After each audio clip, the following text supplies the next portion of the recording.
Yeah. I hear that.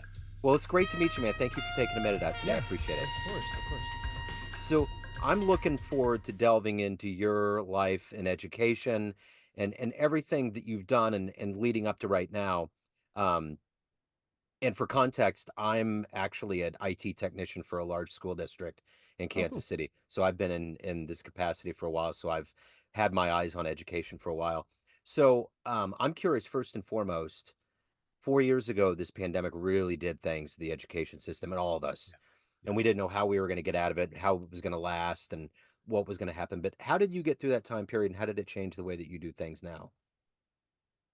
I mean, I was very fortunate in that I was at the time a principal of the school that I helped design, and I had uh, th- the way our school worked was just we were even though I was principal, I always felt like I was sort of on the level, same level as all our teachers. We worked very collaboratively. And so when I anticipated the shutdown a little bit earlier than we were kind of given notice of, and so I was able to talk with teachers and some family members about like what happens if this really happens. And so that switch for us, like the technical part of it, was not super challenging. But being in an area that was really, the school's in a really low income neighborhood with a lot of challenges around resources. That was, I think, the bigger challenge was how do we support our communities through that time. And I think the smart thing that I will give a lot of credit to the then superintendent, um, was that it was Butner back in those days, but like the idea of like the first thing we're going to do is feed families. So I think Yep. that was for us getting through it was really making sure that our students and their families knew that like our number one goal was to really support in many, I always say survival, but in many cases in our community, it was. There were, days that we were getting 3 to 5 thousand new cases a week. So I think just really letting students, families know, like our first job is really to support you. We'll deal with the learning. Like this is going to be a learning moment anyways for us, but we'll deal with math and science and English and those things as we can. And let's focus on how do we make sure you're in a place where you can actually at some point start thinking about your learning as well. And so I think just really changing their perception of when I say, it really was a point where, when I say today, please sign on to your biology class, at some levels, there is an understanding that the biology teacher was just going to sign on with kids and play Roblox for the day because the most important thing was for them to see him there. Yeah. Biology took a second, it was like the second seat. So, um, I think that was a really big part of how we were able to kind of move through that is changing the conversation, but then coming out of it, how do we switch back? And students were when we were back on campus. I remember that there was from one day to the next, they said, okay, tomorrow masks are no longer required. And as much as our students complained about masks, 95% of them continued wearing those masks until after they were no longer required because it became part of how they dealt with the world and how they dealt with seeing each other because they hadn't seen each other in so long, and so they could hide behind them, you know, behind those masks. And so I think that was the hardest part has been with.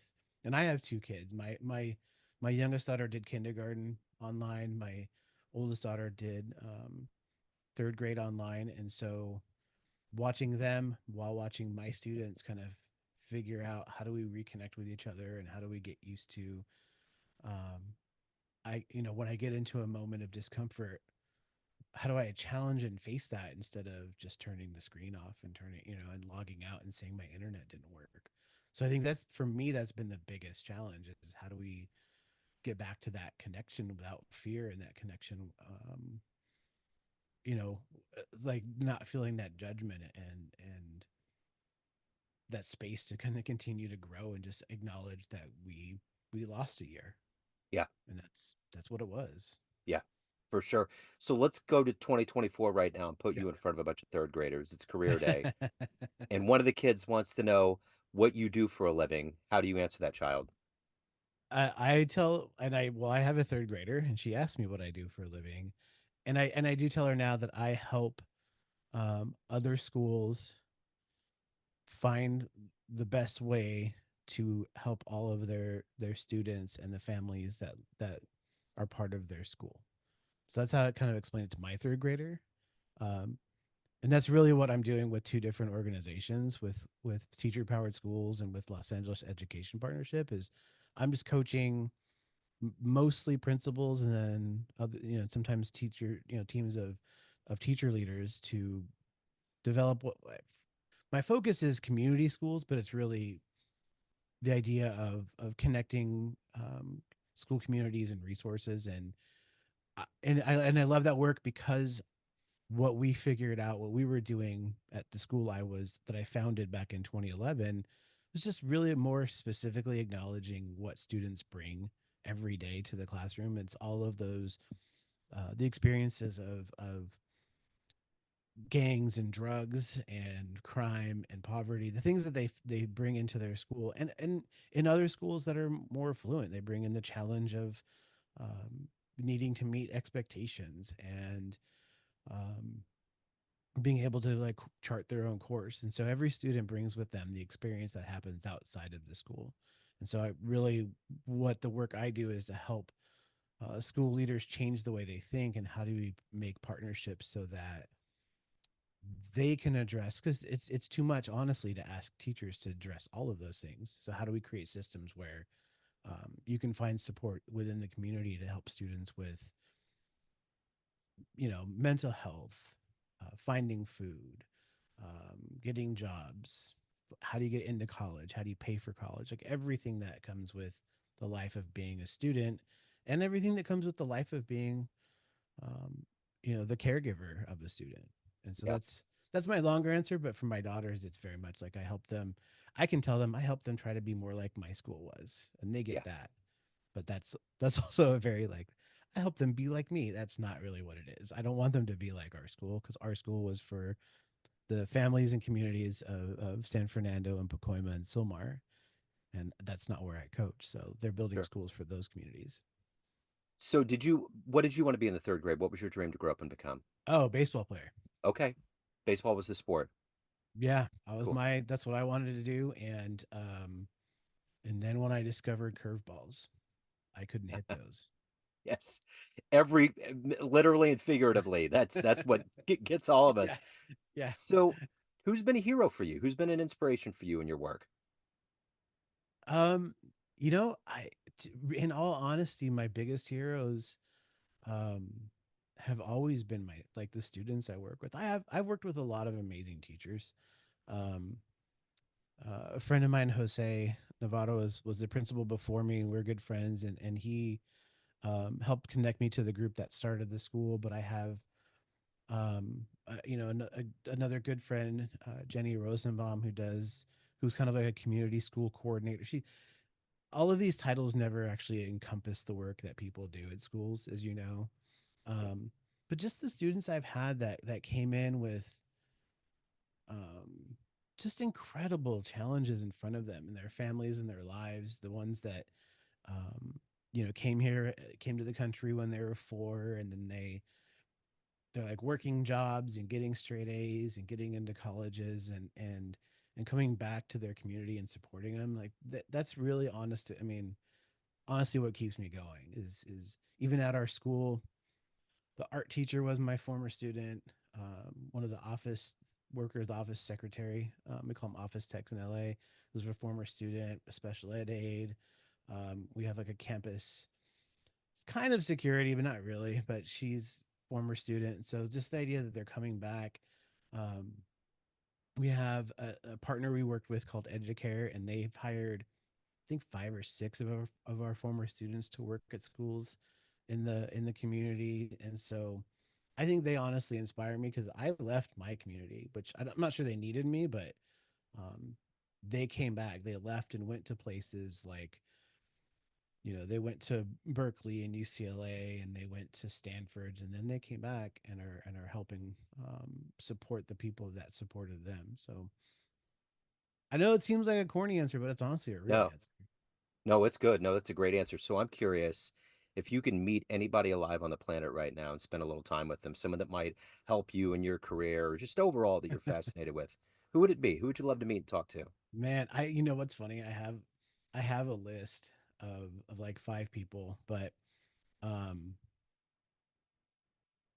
you know, I really do look at and I think he's an inspiring person, but also I think having been a principal, which doesn't compare to being president of the United States, but um that job of being president is very it can be rewarding but also very thankless and challenging, and you can see it physically take a toll on people. So I would definitely like to talk to someone like Barack Obama, not just because I think who he is was inspiring, but just really the challenge of being a leader of a place as challenging and diverse as the U.S., but also knowing that 45, sometimes up to 50% or more of the people who you're trying to support don't like you. Yeah, Um, and so I think really like how do you make those decisions? And I often say that the higher up you go in leadership, the more likely you are to have to choose amongst the you got to make the best bad decision, yeah, right? And so when there's a pandemic, was closing right? I don't know. Was staying open right? Probably not. Like neither was a great decision. So people had to make the best bad decision they could make. And I know that that's something that presidents face constantly. And yeah, so someone who um, did so, I think, with a certain amount of grace and certainly with intelligence, and who I think would own up to mistakes. I would love to just hear his perspective on that, to really get into the challenges of leadership and the challenges of bringing together people with just different opinions, and how do you support someone who just truly to their core just hates you. Like yeah, that's an impressive thing to do. yeah. And I think that's what all presidents gets asked to do. Some do great jobs, some do medium jobs, but they've all made it through having to deal with that. So Yeah. So let me ask you this. What is your inspiration every day to wake up to do the work that you do? And even consistently throughout your life, you're in a business where you have to give a lot of yourself, but you also have to hold back and evolve yourself. What's been yeah, that collective gas in your tank? it's I feel like I kind of owe a debt. And I think and it's weird because that seems like it ends up being very cyclical, like we all owe a debt. But I feel like I've had so many people over my life who've been just really supportive of me and when I made mistakes. And I think about um, teachers I had in high school, Dr. St. George, Mrs. Canjo. Like these were people who saw that I was like a smart kid who was being foolish a lot. Um, I had coaches like my baseball coaches. I think of Andy and John, who were like they were my first coaches, kind of early part of high school, and they were instilling like confidence, and it wasn't just about like let's go out and win. It was like building teams. And so I feel like I owe those people a debt, and I feel like if I really want to see the world that I'm leaving to my kids be better, like I can't just sit back and like hope that it happens. Like hope is great, but hope isn't a strategy. So I wake up every day, and my kind of ongoing goal, the thing that keeps me going, is that when I'm done here, hopefully I left the place better off. I don't know. Yeah, It seems very generic, but it really is very. It's important to me to know that I didn't just complain about things, but that I went out and tried to give what I had and help others who who have skills different than mine to do that same thing. And it's what keeps schools going. It's what, I it's the thing I think we're missing in education is feeling that sense of responsibility for each other. Yeah. Um, it's not just in education. You can see it, right? It permeates our society right now is how we feel about others. Yeah. Um, and I'd like to change that, even as much as I sometimes get caught up in the internet trolling world a little bit. Yeah. For sure. So, of Mm. everything that you've done and accomplished and evolved into, what are you the proudest of? I mean, I'm really proud of my kids, but I'm honestly the school that we built. Uh, it I think the work we did, and it wasn't. I was a part of it, but it took a team. It took a team of teachers. It took a couple of principals, a lot of assistant principals, families, school board members who put trust in us. The thing that we built there was, I think, magic. I think we built this school in a community that had never been given the opportunity to do something like that, to say like we're going to have a school that really focuses on supporting students, not only like supporting their mental health and just kind of meeting them more where they're at, but setting this bar really high for what we expect of them. um, those expectations were what I think really what was the shortcoming of education back when we started that work in late 90s and early 2000s. Was it was just okay to say, well, look where they're at and look where they're from. Let's just hopefully they survive. But like the idea of no, like survival isn't enough. We need you to thrive. I want you to be, um, we want our students to not only go, it was to go to college, but to go and learn and become the best person you could be. And that it's great. Like become a doctor, a lawyer, a teacher, a mechanic, a plumber, but more than that, like become the person who does that job and changes the world at that same time. So Yeah. if you're gonna be a lawyer, cool, but like use your voice for others. Yeah. If you're gonna be a doctor, like remember the part of being a doctor is not just earning a ton of money; it's care. Yeah. And if you're gonna be a plumber, remember that like the work you're doing, the thing you're fixing is someone's home. It's where you're supporting them in their comfort and in their feeling of safety. um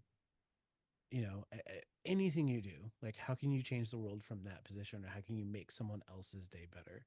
And I think we did that. I think it was the number of students we had who came back to the school who went on to work for, I mean, I had students that worked and actually were part of teams that got people off of death row, who got people released for crimes they didn't commit.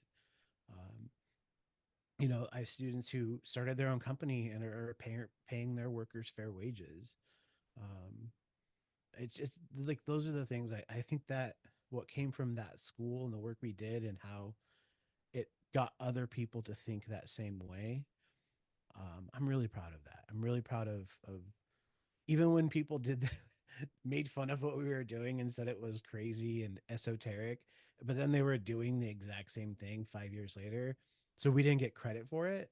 I'm fine. I'm Yeah. fine with that because Yeah. it was happening. So I'm really, really proud of that school. So, if anyone wants to hire you, reach out, learn more about what you're doing, any of the good business, where can they go? You can go to you can search me on I'm on LinkedIn. I'm on all the social medias. You can also go to teacherpowered.org, and my profile is on there as well. That's one of the groups I work with. And you can also, you can post my email. I keep that pretty open. But yeah, I definitely love to reach out and support people who want to kind of do similar work. It's what I love to do. Is to help people not make the same mistakes I made. Cool. Absolutely. This has been wonderful, Jeff. Thank you, sir. Thank you for your story. Thank you for your time. Keep doing the wonderful work and changing the world. You too. Thank you. Thank you, sir.